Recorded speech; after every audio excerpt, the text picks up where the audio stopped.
Good evening, everybody. This is Doug from AR.Watch, and you are here for AR101 Teaming Up. So thank you for joining us tonight. We have a great lineup for you. As you can see, we have a lot of really expert people on the show. But first, let's kick it to our non-expert, Jeff, to tell us what's going on with Warrior. Well, I wanted to talk about this is the 70th episode of AR101. And I'm pretty proud of that. It started in 2000 because this is the only way that we could really communicate and talk about adventure racing.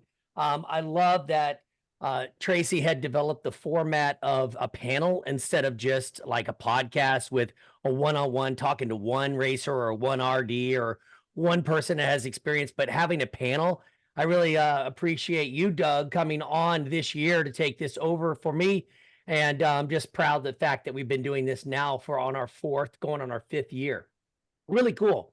When it comes to Warrior, I want to keep this short because this is a great panel tonight. We've got a lot of things to discuss. We had the Fort Yargo race this weekend with over 225 runners coming out. That's going on our 5th year for that particular race. Love that venue. Love the park there that's been completely 100% remodeled.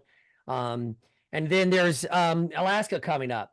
We've got next week we'll have the schematics go out for that, as well as the racer guide for Alaska will be going out. We're going to be heading to Hogback directly after Fort Yargo. So Hogback is about 3 weeks away.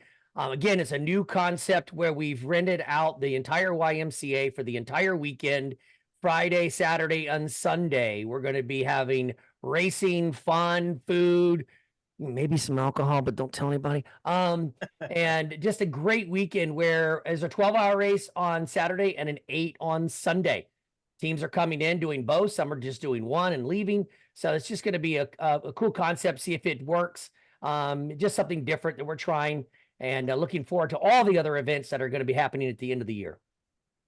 Yeah, there's a lot of good things coming up. And I know I've talked to several people that are super excited about Alaska. So I know I can't wait to watch for it. So first, I want everybody to just kind of introduce yourself. Andrew, we're going to start with you because you're on this side of me. It's hard to tell. So go ahead and tell us who you are and a little bit about your race experience, especially with teams. I'm Andrea Anderson. I'm with Team ThisAbility. We've raced with, I think, just about 30 different teammates by now. I was trying to count them up before the call. So, and I've only raced on a non-ThisAbility team, I think once or twice. So a lot of the time, the person I'm racing with the most is my partner, Chip Dodd. So we can talk about that further on in the call. But yeah, we've been racing since 2018, and it's taken just a long time to pull together people that can race consistently. And, it's been a lot of fun. So. All right. Jason. Yeah, I'm Jason with Team Bend Racing, and I've been racing for a long time, since somewhere around 2003. So over 2 decades now. And I'm a little bit the opposite of Andrew. I've raced with kind of a number of people that I can't remember because 20 years is too long ago. But kind of started to form a team around myself and my early teammate, Dan Staudigl. And we've kind of built a team. We have 11 or 12 members, depending on how you count. But we've been pretty consistent with who we raced with. And once somebody gets to race with us, we tend to kind of bring them on the team and invite them to stay as long as they want. So it's really kind of been building that group of people that I want to keep racing with. Awesome. Glenn.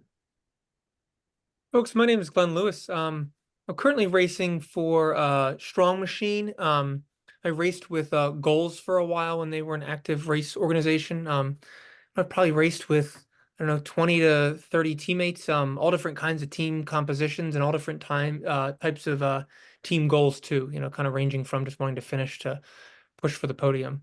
Yeah, it's been an experience, but definitely enjoy racing with different people and kind of seeing who fits and who doesn't fit. Yeah. Mike. Yeah, my name's Mike Garrison. do some math here. It was harder than I wanted it to be. I've been racing since 2001. I have no idea how many people I've raced with. I've raced on probably 2 or 3 teams consistently in the past where we had kind of a set core group of people, but for the last number of years I've been more kind of free agent mode. So if good people ask me to race in a cool place, that usually is what gets me interested. So, And last but not least, Brenda. Well, hello, everyone. I'm Brenda Carlson Brown. I think I might win in this category. I've been racing since 1995. And I started out with a local team here in Michigan, and they all started to have families, and then I got married. So I raced under We Will Survive with my husband, Joe. And we did that for a long time. And then I wanted to expand with more expedition, and he wasn't interested. So that kind of is what turned me into just kind of jumping on different teams and working with other people and looking for that perfect combo. So yeah, that's, I raced for podium when I was younger, and then I raced to have fun. And now I'm still racing to have fun, of course, in podium, but trying to help other people learn the sport is where I'm getting to now. Well, and it's funny because obviously I am the least experienced person in this room. I started after watching Eco Challenge, like a lot of people who are probably watching this, and had no idea where to get going, no idea how to even look for other people who did this, and especially to find teammates. I joke with the guys from Broad Run Off Road because we met in the middle of the woods during an orienteering meet. And just a couple guys going, "Hey, what's going on over there? What's going on?" And then next thing you know, we're doing a race together a couple weeks later. So what I really want to touch base on in this, it's going to go over several things, but for those of you at home that are watching, we're going to start off by talking about like teaming up. And as you've heard from some of these people in here, they like ThisAbility and Ben Racing, that they have a core team, right? That they have established over the last few years, and then they add people here or there. Like Ben, you guys race together all the time, right? It's the same core people, you just mix up the teams. Talk to us a little bit about how you established that, and what did you start with as like the basis of the foundation for what you wanted your team to look like? One of the things that I really look for in, if you're going to have a long-term team, you need it to be people that you don't care about the results with, but people that you want to grow with. And that I think is a big thing, because what adventure racing teaches you, especially expedition racing, especially as you get into longer races, it teaches you about relationships. And so I kind of think of it as like, dating, and then, essentially like marriage, and these long-term relationships that you have to be willing to do the work and to grow in. And it can't just be like, hey, are we doing well right now? Right. So for anybody out there that's looking at Ben Racing or ThisAbility and looking at that as a desirable thing, it's kind of like looking at, those relationships that have lasted for 20, 30, 40, 50 years. Like that's the kind of work it takes if you're going to do this thing. So choosing teammates not based on like, their physical attractiveness or their physical ability, but the people that are interesting and that you want that long-term relationship with, because it will test you and you will grow into this really, really deep place. And then, the upside of that is once you have 3 or 4 or 5 or 6 core people that you have that relationship with, adding a person to race with you at a high level or any level is much easier. So if you have 3 people that work really well together and you invite somebody in, even if you don't know them very well, and you say, hey, you're going to kind of come along with us and be part of this team, it's much, much easier than if you're just 3 or 4 people that are all kind of trying to figure out that dynamic at once. So, my biggest advice is just, make sure those are people you want to spend time with and hate and love and go through every emotion that you would in a normal relationship. Yeah, I mean, because there's I definitely couldn't highs and agree. lows. I was going to say, I couldn't agree with that more. Like I wrote down on my notes that personality over skill. Like a lot of times you can learn a skill, you can get better at a skill, but if your core personalities don't mesh, it's going to be a problem. And, you can pretty much tell off the bat, like how well you're going to jive with somebody. But, you want someone who's confident, but also humble. you know, you need some flexibility, but you need someone who's level-headed. Like all of these characteristics have not that much to do with your physical skill or your fitness. Of course, it's icing on the cake if you're all the perfect fitness, same fitness level. Like that's the ultimate fun, is when you're all going at about the same speed and you're pushing each other, you know, at about the same rate, so you can have more fun that way. No one's in the hurt locker. But And Brenda, you hit on something early on where you talked about that when you stepped up to more expedition racing, your husband was like, no, I don't want to do that. And this is somebody that you love and want to be with all the time, and was like, look, I'm not going to go out and suffer with you for days on end. So how did you go about like finding other teammates that you related with on that level? So Joe and I did do a lot of racing together, and when you're racing, you're kind of seeing and meeting teams that are about your level as you're racing. So you're ending up going checkpoint to checkpoint and intermingling with these teams and these sometimes solo. So I started reaching out to those people, the solos especially, asking if they wanted to race. And so I started building and going from there. But I could gauge their abilities with my abilities. And then, of course, you interact too. You're not just kind of running into each other. You're chatting and let's go to the next checkpoint together. And so you can kind of understand their personality and like, I like this guy or this girl, you know, and I'd like to see if they want to race. So that's how I kind of started to venture forward. But, you know, sometimes they got injured, so I'd have to find somebody else, or just things happen and not everybody was available. So that's basically how I did it. Just kept picking people that I was pretty close to skill wise. And Glenn, so you talked about having kind of an established team racing with Strong Machine. How do you guys go about like making sure that, because there's more than 4 of you, right, that generally race together? Is it like, hey, I really want to go to this location? You know, part of it is a lot of it's availability. You know, I'm sure Jason and Andrea have a similar experience. When there's an interesting race on the calendar, everybody on the team isn't available for every race. Yeah. So to a point, who's ever available, we kind of make it work. If there's, you know, an expedition race and there's 5 of us and there's only 4 spots, well, you know, maybe to a point, do it on team roles. You know, make sure a navigator's there, make sure that, you know, we have people who fill this and that. But a lot of it's just like, hey, like we all like racing with each other. So who's ever available is available. And if we've got, you know, 6 people, we could do 2 teams of 3, or, you know, you could have 2 people join with 2 others. You know, one of the things that's kind of been hinted at is just being flexible with everything. You know, like everyone here loves racing. There's nothing like, it's not worth like burning a bridge before the race even starts, just because I'm demanding to race on that team with this goal in that race. That makes sense. And Mike, you're talking about being a free agent right now. So when you're selling your services as a mercenary for these teams, are you going into it? Obviously, you have to go into with that flexibility, like, hey, look, I'll be whatever role you want me to be, or are you looking for something specific? I'm not really, you know, I'm lucky that I've met so many people over the last 20 years that I typically don't have to like go looking for a team. Usually and just through the course of conversations, somebody will find out that I'm thinking about a race and shoot me an email or give me a phone call or whatever. What I'm usually looking, like I said, I mean, it's kind of simple, but it's pretty true. You know, good people in cool places. You check those boxes, then I feel pretty good about it. And you know, I think somebody else mentioned it. The personal connection and dynamic is more important the longer the race gets.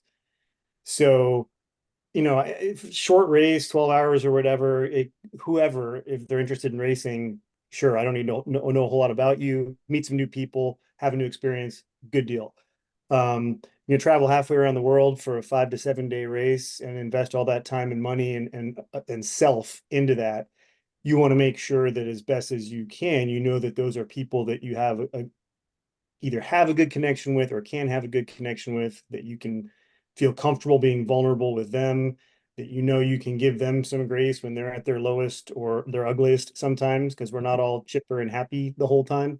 If you know you got that, then you know you can have a good experience, kind of regardless of how the actual race goes in a competitive sense. And Jeff, I mean, you've been a part of a lot of racing and running groups and clubs. Like, tell me a little bit about your experiences. You know, when we first started, especially in Florida, we had 3 different clubs. So we had adventure racing clubs, and I think the clubs have gone away and dissolved. You know, Ben Racing has a dozen people, Strong Machine has a group they go to, and we all started out as clubs. And Greg Owens ran the races. And so the clubs would show up with multiple teams. We all knew each other, and we all became part of a club. Maybe that's where we need to get back to, is like regional clubs, like club in Oregon, club in Georgia, club in New York, club in here, that they're adventure racing clubs. They get together, they train together, they talk to each other and know each other's skill levels, and then partner up for whatever race they're interested in. Maybe that's the direction we should go. Yeah, I mean, I think I know when we did the race recap on was it Blue Ridge and the guys that won the fast race, right? Yeah. Those guys were all talking about bringing their mountain biking group out and forming teams within that mountain biking group because they know that they're all super competitive and they can do that kind of stuff. Yeah. I mean, like I said, I met guys at a Quantico orienteering event and was like, hey, I don't know where to race or who to race with. Can I tag along? And then, you know, just through friendships now, I've met so many people that, I mean, I feel like if I was looking for a team, I could try to find one. But I think this is kind of a good place to talk about roles within the teams. And Brent, I want to go to you about this first. How do you go about establishing roles within the teams? And can you kind of explain to people who maybe haven't been on teams before what those usually look like? Oh, they've never been on teams before? Well, Yeah. They've all, I mean, like if you've only raced small solo races and now you're looking to go do something with other people, you know, you can't all go in thinking you're going to be doing the same thing. True. You know, I kind of want to add something first. You know, team mate finder, that is a really good because I've used that, and I actually got on teams that, like in Croatia or Godzone in New Zealand. I got on a team with an Australian team, never even met them. So that's really putting it out there. And so especially with Godzone, actually both of those teams, what are our strengths? What is your strength? Are you really good at watching your watch? It's time to eat every 30 minutes. Are you good at pace counting? Are you a navigator? Just, you know, what are your strengths? What are you comfortable with? What do you like? And just go with that. And then basically, yeah, just find their strengths, I guess. Well, and Jason, maybe you can talk about this a little bit. I think honesty about what your strengths and weaknesses are is probably key in this, right? I mean, everybody probably thinks they have what it takes to go out and do these things, but being honest about what you're really strong at. Yeah, and that honesty, I think it depends on, you know, what level you're at, what your goals are, what your other teammates are, right? There's a lot of times when I could be a really good lead navigator, but if I'm on, now on our team, there are better people on our team at being, a lead navigator, and so where it kind of depends on where the goals are, what the confidence is of the rest of the people. But I really do think that, as we talk about teams, the really important thing is if you're, when we coach people, we talk about going through what I call a dabbling phase. It's kind of like the dating phase, right? I'm going to keep coming back to this analogy because it's really all about relationships, where you're trying on a lot of different people. You go on dates, there's not super high expectations. You're not looking for the next 10, 15 years. And so, but you have to be honest that that's what you're doing. And there's going to be races that you're like, oh my God, that team was amazing. We won, or this person fell apart, or I fell apart. But you're just learning. You're learning how to be a good teammate. you're learning what your strengths are. Like, can you handle the pressure of navigation at speed? Are you better at just supporting? What are your strengths and weaknesses? So the more you essentially date in the AR world, especially in your early formative years, like, you're going to find out so much about what you're good at and what kind of teammates you like, what kind of positive reinforcement, what kind of help you like, and all that stuff. And then when you do start to dial in, essentially a more competitive team, because the reality is, if your long-term goal is to be more competitive in this sport, having a consistent team is almost non-negotiable. You do not see teams winning World Series races or winning national championships that do not know their teams very well, right? And so that's just the reality of the teamwork part of the sport, is you have to make that commitment and you have to put in that time if you're going to be at the top. If your goal is to win local races or to have fun and travel the world, then you can stay in that phase forever. But the more you get to know yourself, I think, and what your strengths are, just to your point, then it's going to be much easier to know how to fit with a team. And Glenn, you talked about this a little bit, and I know most of you in this room are not going to races anymore with just the idea of getting through to the end, right? But how does that play into selection of teammates and what you're doing? Like, when you've been on those teams that, like, when you go into it saying, look, the only goal is like C to C, right? We could do C to C every year to get from one side of the coast to the other side of the coast. That's the goal. Or we're going to go after all 72 checkpoints. How does that play into it? I think it kind of goes back to what Jason was saying earlier, that like really it's based on who you're racing with and the fact that you're developing relationships with people and you have relationships with them. And if you don't, I think it's important to set goals that are realistic and kind of more fleshed out. Like if I'm racing with my teammates that I've been racing with for, 4 or 5 years now, who I've done, dozens of races with, we don't need to have such detailed conversations about our goals because we all know what our goals are going into races. But if I'm teaming up with somebody for the first time, it's important to have really fleshed out discussions about what the goals are. So an example, I did my first multi-day race with Garrison, and I met him on the day before the race in like a little like restaurant in New Hampshire. He hasn't raced since. Wait till you hear about race number 2. But for that race, like we had as a team had like Zooms, we had emails back and forth, really specific about like talking about what the goals were going in, because we didn't know each other. And when you don't know somebody, you kind of want to know what you're getting into. Like if I were to race with my teammates now and the race went sideways, we'd still have a good time. Like the race goes sideways. And we still have a good time. But if I was with somebody I didn't know and we had different expectations going in, like I was pushing for the podium and their goal was to survive to the end of a 24-hour race, like that's a totally different ballgame. Adjustment, yeah, to get to the same spot. Yeah. Yeah, and Andrea, I mean, most of us aren't lucky enough to race with our partner. I mean, you and Jason are very lucky in that respect, that you get to race with your partner, so you know when to push, when not to push, and all of those kind of things. But you said that you've raced with like 30 teammates over the last couple of years. Like, how much of a learning curve is it when you bring in those new people, about learning how to not only just accept them and listen to them, but also to make sure that you are talking? Because I mean, what I'm hearing from all of this is be real and communicate, right? Like it's all about communication, and that continues on in the race. Yeah, I mean, it's all a learning process, and a lot of times I do fill in the gaps with communication, because it's just I'm the one that usually is able to say something that maybe someone else isn't noticing or isn't saying, because it's just not in their personality type.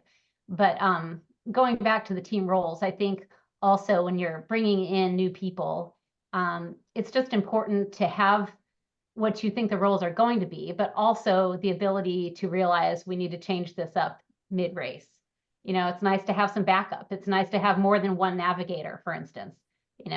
What if that person, goes off the rails and is totally sleep deprived, and you need someone to back that up? And so the more people that know, the more things, I think, the better, and I think too, during a race, a lot of people just kind kind of fall into what they're naturally good at. I think you can always get better at certain things if you apply yourself and you need to, or you want to, you have the right motivation, but it's kind of hard to escape yourself.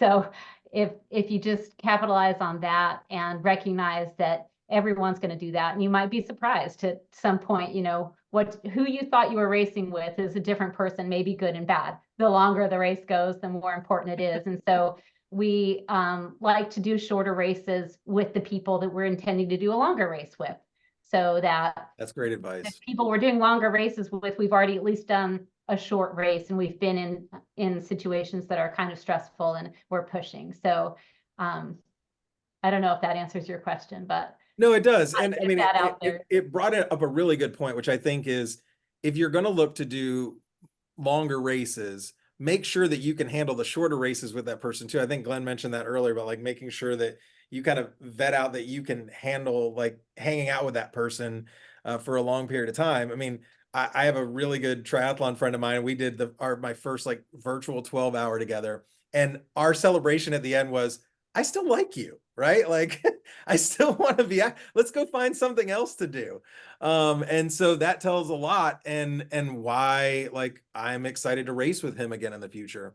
Mike, I mean, you've raced with a lot of different people, and how has that, have you had instances where you thought something going in and then you were mid-race and like, man, this is not what I expected? And then how do you overcome that as a team and as an individual? Yeah.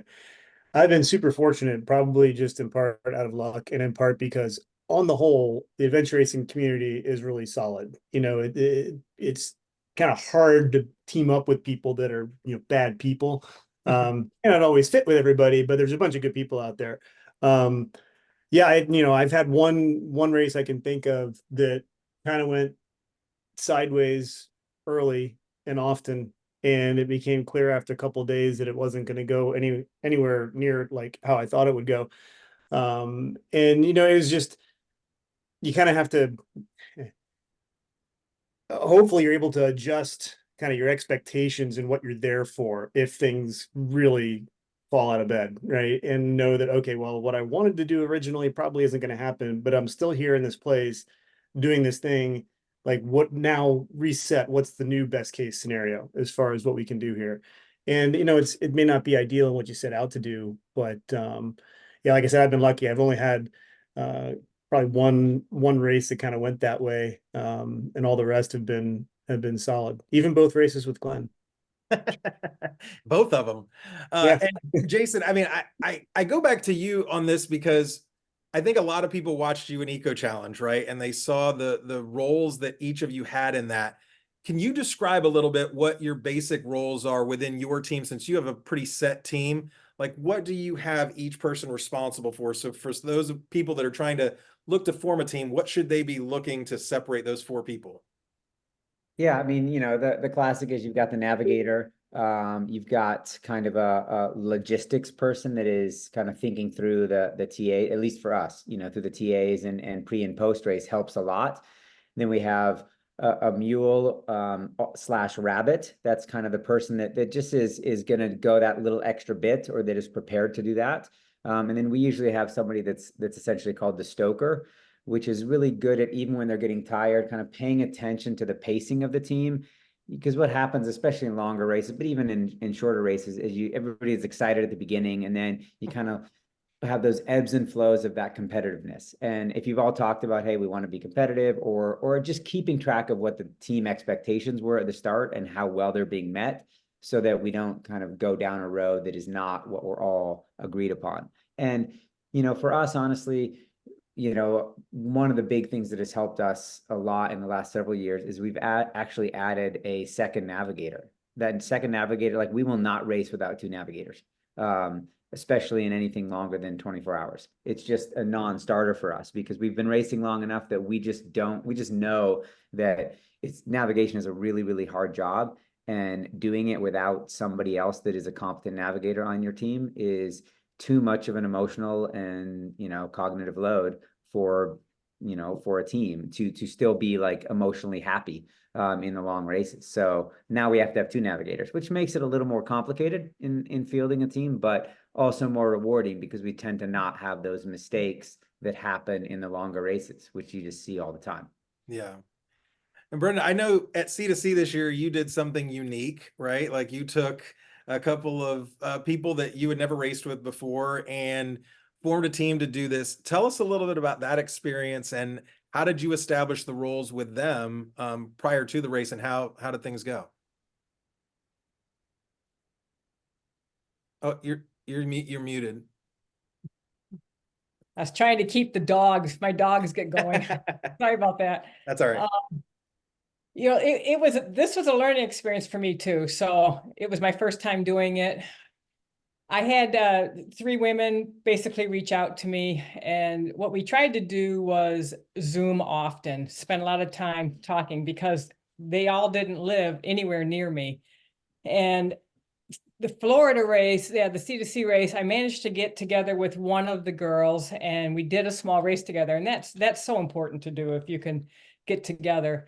But and then yeah, one of the girls couldn't do it. So it was a tough team to keep together and a tough team to go with. But I really spent most of the time looking at their workouts on Garmin or on any of the other whatever they're called. Yeah, sure. And then just try to work with them with their training. And I don't think I did so well doing this. I have to really work on working with new people. But to me, it would be better if you are in a close proximity so that you can spend more time together and train with them and teach them the different roles. But it was an interesting experience and I would like to try it again. And I did learn a lot about it. Sarah did the same thing, didn't she? She took 3 newbies that were triathletes that have never done an adventure race before. Now she's come in second 4 times and she's won it once. So she had the experience and she just ended up telling me that she goes, I'm the captain and I'm the boss. And that's her personality. Anyways, basically the rest of them just followed her. But she said she had a fantastic time and they actually did really well. Well, and like Ron was supposed to be here, but ended up on a flight to London.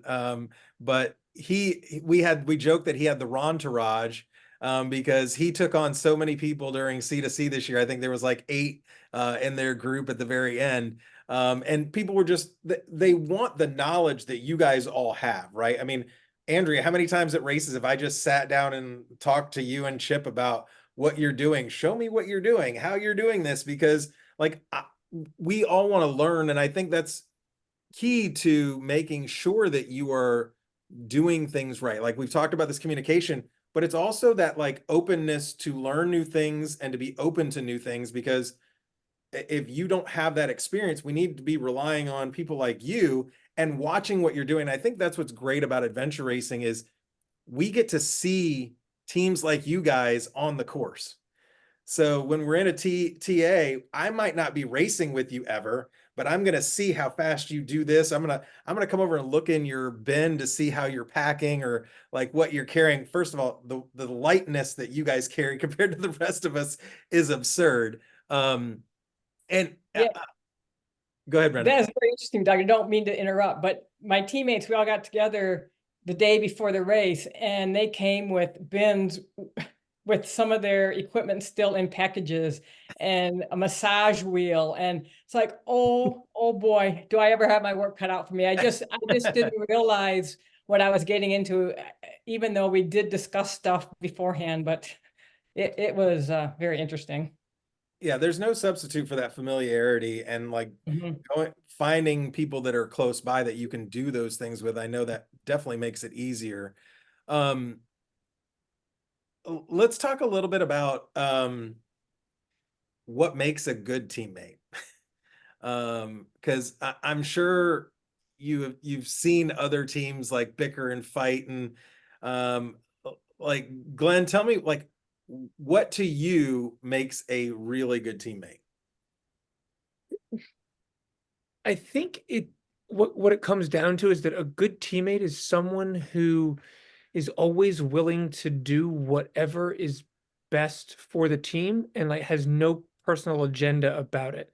It's like if I'm racing and what's best for the team is that I navigate the entire race, I'll navigate the entire race and I won't complain. But if what's best for the team is for me to not navigate a single section, that's fine with me. If what's best for the team is for me to hold the front of a pace line, I'll do it. If what's best for the team is for me to sit at the back and shut up, I'll do that. If you want me to carry the weight, I'll do it. If you want me to not carry the weight, that's fine. If I'm slowing you down, give me a tow. If you need a tow, take my tow. It's the idea that whatever the team needs, you're able to do. Like sometimes it's less a physical thing and it's more like a hey, like the team morale is down. What the team needs is a pep talk, to stop for 2 minutes and reset. Or, like what the team needs is like, I said something back there that was taken the wrong way. And what the team needs is for me to apologize for that and to move forward. But just kind of making yourself aware of what the team needs and filling those gaps consistently, I think is for me, that's how I picture a really good teammate.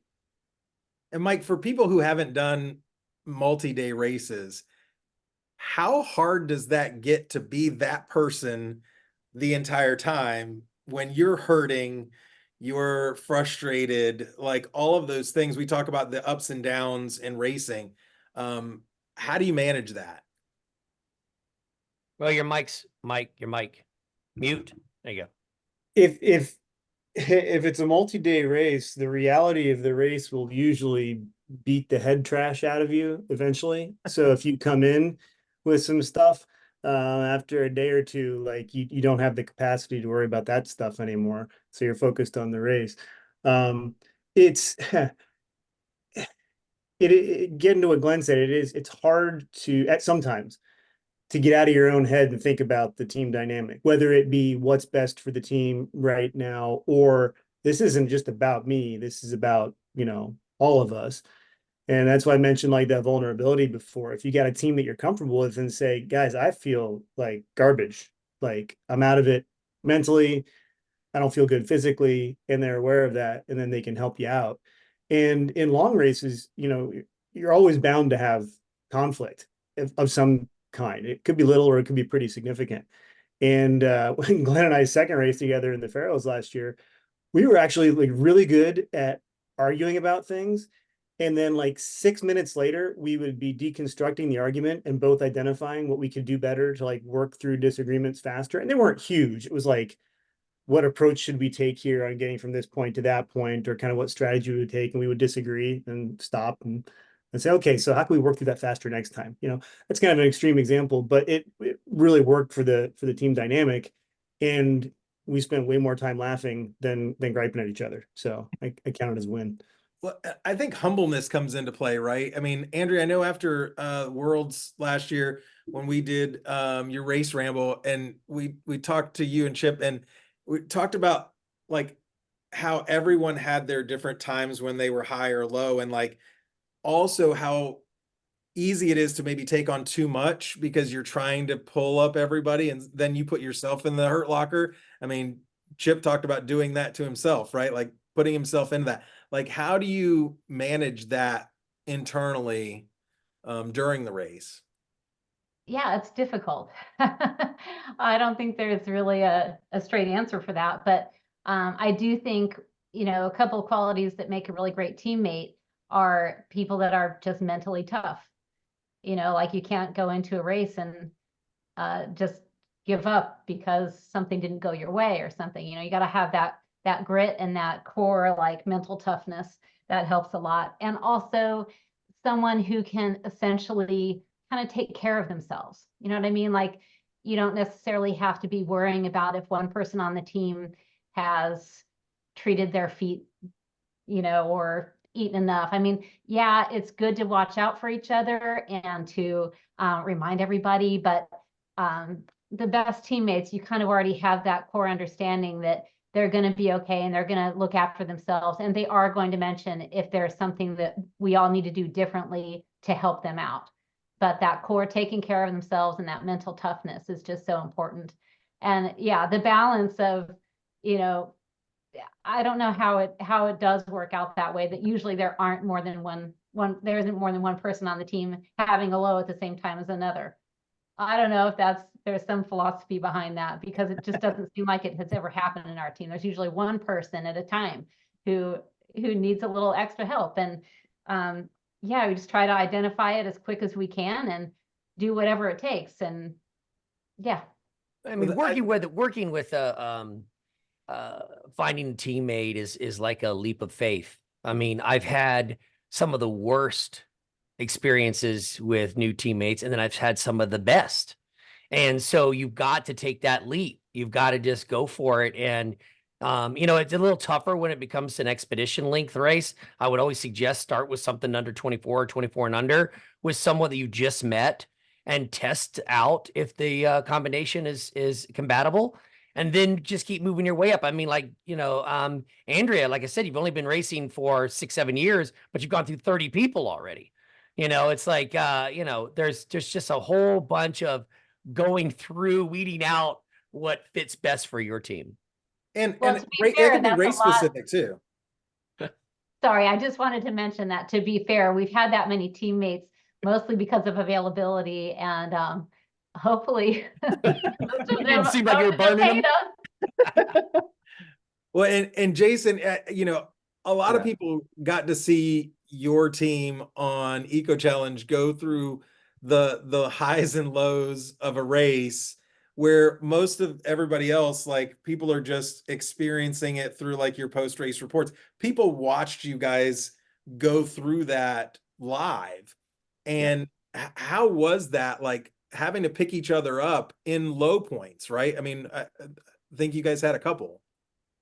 Yeah, you know, first off, like you know, hope now I want to race with Glenn sometime, because basically everything he said was like, it's pretty amazing. And I think, you know, he nailed it. Like, that is what makes a good teammate. But I think the real question is, how do I become that? Because as Yes. we become that as teammates, we share that, and then it's much easier for our teammates to reflect that. And then, you know, looking at Eco Challenge, and like, when you ask Mike about how does that play out in an expedition, and the reality is, like, we are never good teammates in an entire expedition. Like, sleep deprivation, fatigue, like, it changes our emotional resiliency, it changes our personality. Like, sleep deprivation changes you as a human, and we don't even realize it. And so we spend as much time as possible on our team. And you saw this on Eco Challenge. Maybe you didn't if you don't know what you're looking for. Is like, yeah, I try to be a good teammate, but what I really try to do is spend as little time as possible being a bad teammate, right? And it's a little different way to think about it. Like, and there's times in Eco Challenge where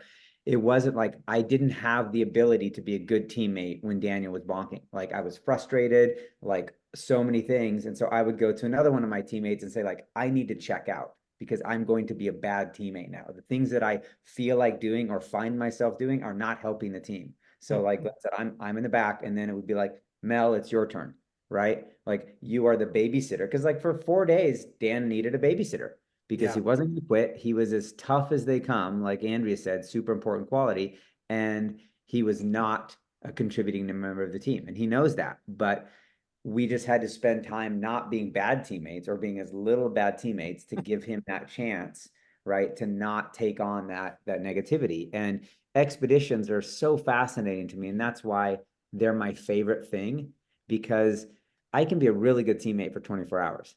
I cannot be a really good teammate for 5 days or 6 days. I mean, in Ozark, I was like hanging on, like, how can I be the least bad teammate possible for 5 days? So, you know, and I think that we all, like, for me, it's a mental switch, because like being a good teammate feels good until you start to lose it. And then it's much easier for me and for our team to be like, okay, I just don't want to be a bad teammate. I appreciate you sharing that, Jason, because I am still learning how to be a good teammate. And it's amazing. All of a sudden you might just blow up. And it's not anything that's premeditated.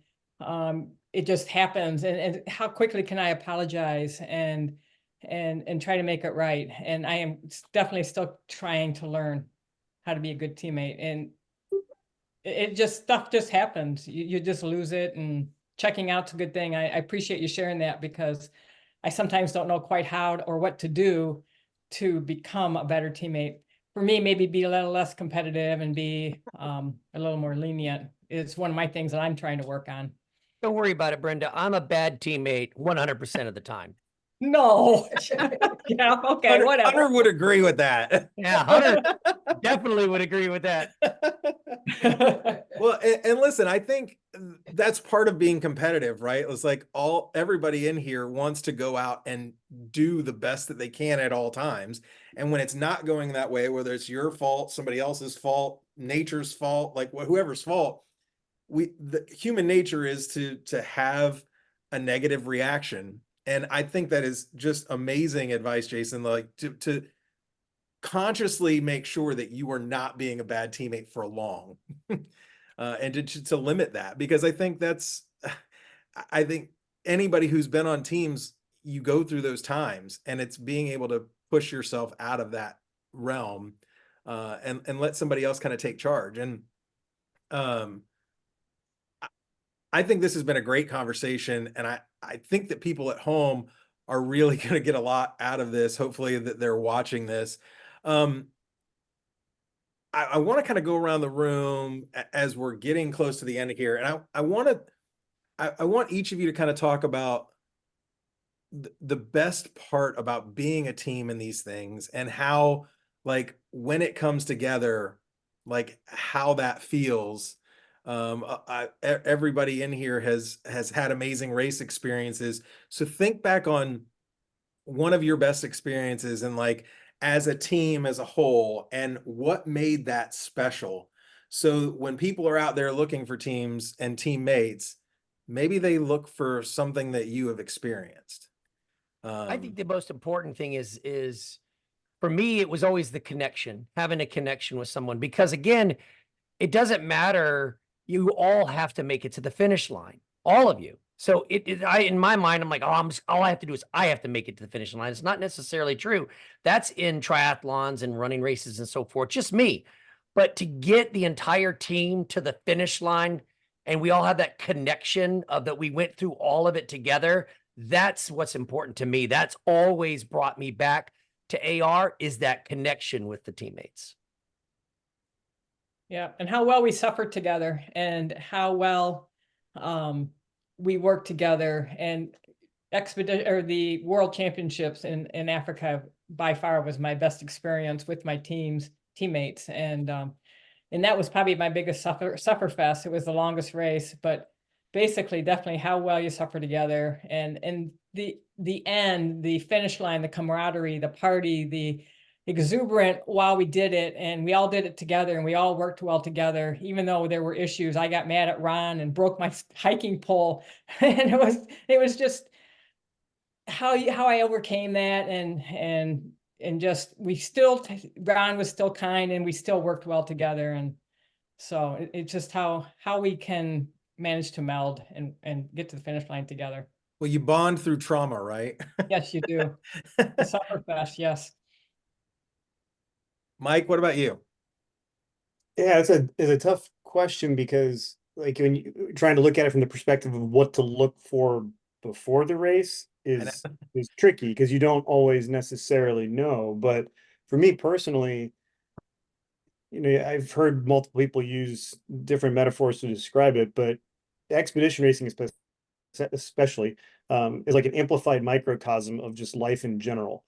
It's like everything compressed and turned up to 11, right? And which is where I really like Jason's metaphor for a relationship, because good, strong relationships survive through the highs and the lows, and everybody's willing to kind of work on it together, even when you can't stand the side of the person's face in the heat of the moment for, whatever reason. So all my best experiences have been those races where we've had some highs and had some lows, but you spend 3, 5, 7 days with this group of 4 people, and you get to the end and you cross the finish line, you high five, pizza or whatever. And then when I get that feeling of like, oh man, I got to deal with other people now and not just my team.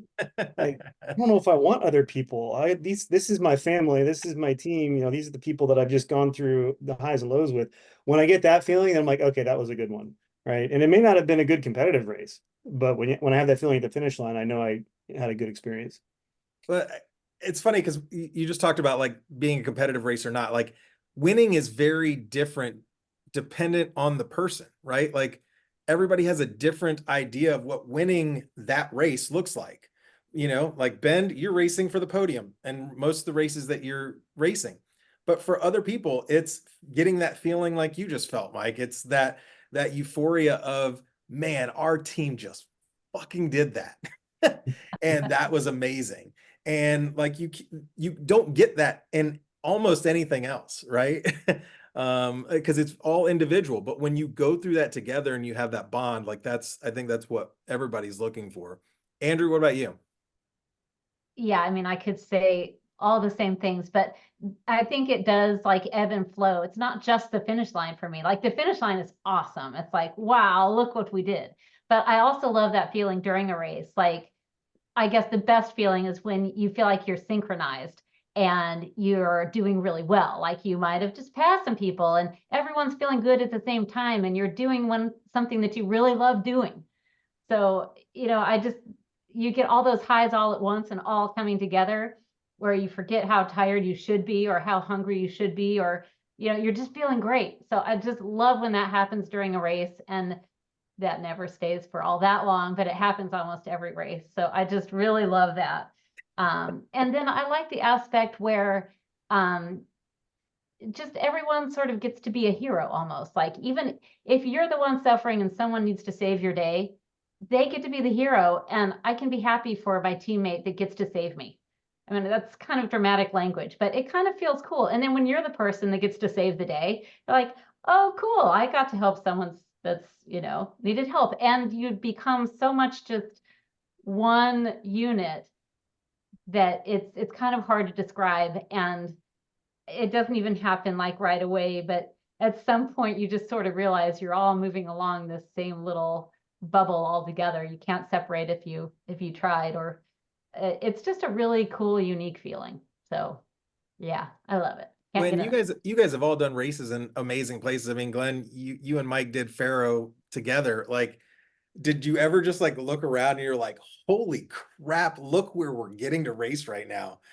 Every 20 to 30 minutes. Yeah. Yeah, As long as the sun was up. yeah, nonstop for 127 hours. You're just like honestly, at some point, like 2 days in, you're like, I'm taking I'm taking this for granted. Like you stop appreciating it. You're like, hold on a second, like look at that. Like look right there. Like did I just do that? It's Yeah. We crazy. had to remind each other to look around and say, hey, like, don't forget to look up, and actually we timed our last day to try and get to the last little mountaintop at sunrise, and we just about nailed it. And it was probably the best choice we made the entire race. You want to talk about a good team moment? That one was pretty special. Nice. Yeah, Glenn, yeah. So to follow up with that, I forget exactly how you phrased the question, Doug, but as I'm like hearing the other answers, I'm thinking of like two experiences. Like I'm thinking of an experience where I had like a really successful race where we won the race. But it was like it was like a more serious mood because we were pushing really hard. And like there was support, there was give and take, there was conflict and quick conflict resolution. And the way that felt at the end was like an incredible experience. Like we just pushed through that and we won. And the other experience I think about is a race we didn't win, that race in the Faroes. And I bring that up again for like the fourth time in this thing because like I've never had more fun in a 5-day period in my life. Like there were times we had to stop biking because we were laughing so much.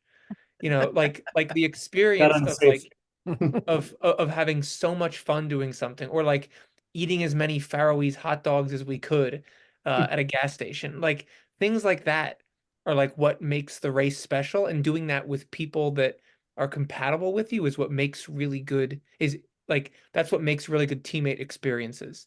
Like Yeah. of course it's about doing well. Like we've all had races where we've been really successful and we're like, gosh, that was amazing. I can't wait to do that again. But we've all also had races where the outcome wasn't what we had hoped going in, or like as well as it could have been, or it just wasn't the best. But like the experience of doing that, we're like, I cannot wait to do that again. Yep. And Jason, I think this is a good segue into you. Like your team is battling for the podium every time. Like, how do you balance that with the enjoyment factor. I mean, that's for me, like I've been doing this not quite as long as Brenda, but I spent the first 10 years just surviving races, kind of finding different teams, and then I almost quit the sport. And then Dan and I sat down together and said, look, what fascinates us is how can we get better, right? Because like it's not just physicality. So we wanted to crack that nut, and it took us a long time to do it. And now, we're arguably one of the better teams in the world. There are plenty that are still beating us, but we at least feel like we're racing them. And I think my favorite thing that keeps me coming back within that team is the idea when your individuality goes away. Like I love the fact that even though these are people are close with, I'm not going to lay in the dirt and cuddle with Daniel. Like I'm not going to let him feed me, like something with his dirty hands and like stick it into my mouth. I'm not going to like cuddle with, some other woman, like, but in racing, that those boundaries that we normally have, like in a good race, for me, that's the marker is when the team kind of lets go of those things. There are so many stories I can tell you of putting lube places on people's bodies and holding different things like that are just like, oh my God, if somebody ever asked me to do that, I'd be like, you're out of your mind. But you're racing, and we learned this with Lars and Alex and these teammates that kind of came from different cultures, and it's just really about that sharing and as much as we can melding into a team unit so that the individuality goes away and you start to be able to feel each other's emotions, like lose those physical boundaries. It sounds gross, but like there's nothing better for me than having a race where we were all in this tiny huddled, dirt together, like pressed as close as we can together, and then like all sharing the same spoon and toothbrush. Like to me, I'm just like, that is a piece of humanity that I never get elsewhere. And when I'm doing in a race, like if I finish a race and all that stuff helped us get to the finish line and get there faster and get there, that's, I'm just like, that was amazing. When do I get to do that again? But I probably need to take a shower first and like, brush with my own toothbrush. But yeah, I mean, that's to me where this sport is with me and my team. Awesome. Well, guys, listen, I think this has been an amazing conversation. I hope that people out there that are watching this or thinking about joining a team or finding teammates, like share this with your teammates. Think about all the things that you're seeing and hearing in these things. And honestly, at races, go and find out who you can be compatible with and be honest with yourself, be honest with others, and you're going to find some of this euphoria that that all these guys are talking about. So I want to thank you guys for joining us tonight. In 2 weeks, we're going to be continuing the third part of our 3-part series where we're going to talk about getting started in adventure racing. And so if you have people out there that are on the fence or have done 1 or 2, like bring them in 2 weeks and let's really have this conversation. We're going to have some awesome race directors from around the country that are involved in some really inclusive things and bringing new people into the sport. So we're going to get their opinion on things. We hope that you guys will continue to follow Warrior on Facebook and Instagram, follow AR.watch on Facebook and Instagram. And I hope that you all get out there and continue to live the adventure. Thank you guys for joining me tonight. I hope to see Hey, I you. got one more thing. Oh, yes. So Monday night is the first episode of Race to Survive New Zealand. And our good friend Nathan Fave designed that course. So it is going to be probably a lot more extreme than what Hunter and I went through. So make sure you watch it. Monday night's the first episode, USA Network and the Sci-Fi Channel. I don't know why it's not science fiction, but it is on Sci-Fi and Hulu as well. So check it out. Yeah, if you didn't watch it last year, you missed it. It was awesome. So go out and watch it this year and be in the place that I always want to go to, which is New Zealand. So thank you guys again. We'll see you at a race, hopefully in the future. Thanks, Doug.